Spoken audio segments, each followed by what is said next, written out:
For decades, psychology has defined human connection through the lens of survival, but the standard narrative often leaves the story unfinished.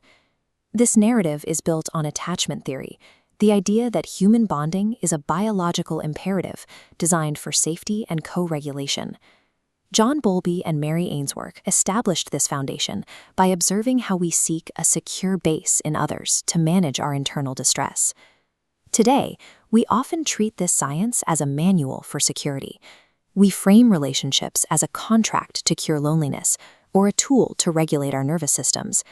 Yet when we treat connection primarily as a safety contract, we struggle to explain why real intimacy feels so volatile and complex. This creates a glaring contradiction.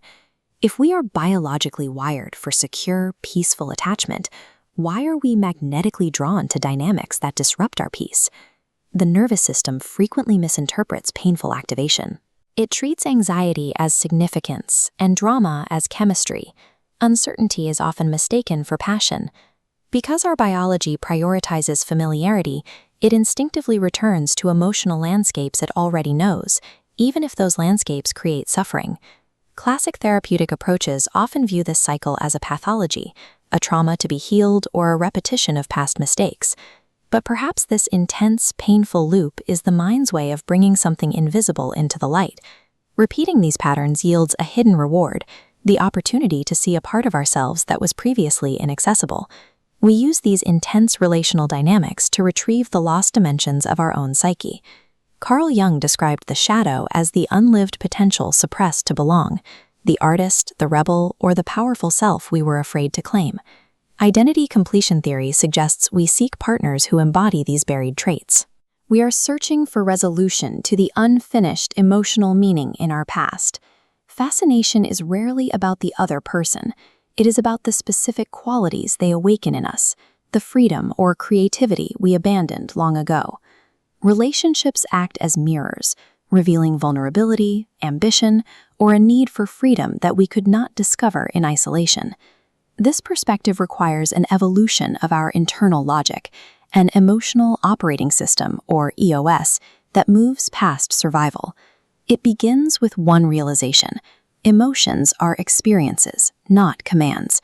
You observe the anxiety or rejection without feeling forced to obey it. The system moves through 4 layers. Attachment seeks connection, desire seeks expansion, identity seeks coherence, and expression seeks embodiment. Maturity stalls when connection is the only goal. If our identity depends on being chosen, we cannot move into the higher layers of growth.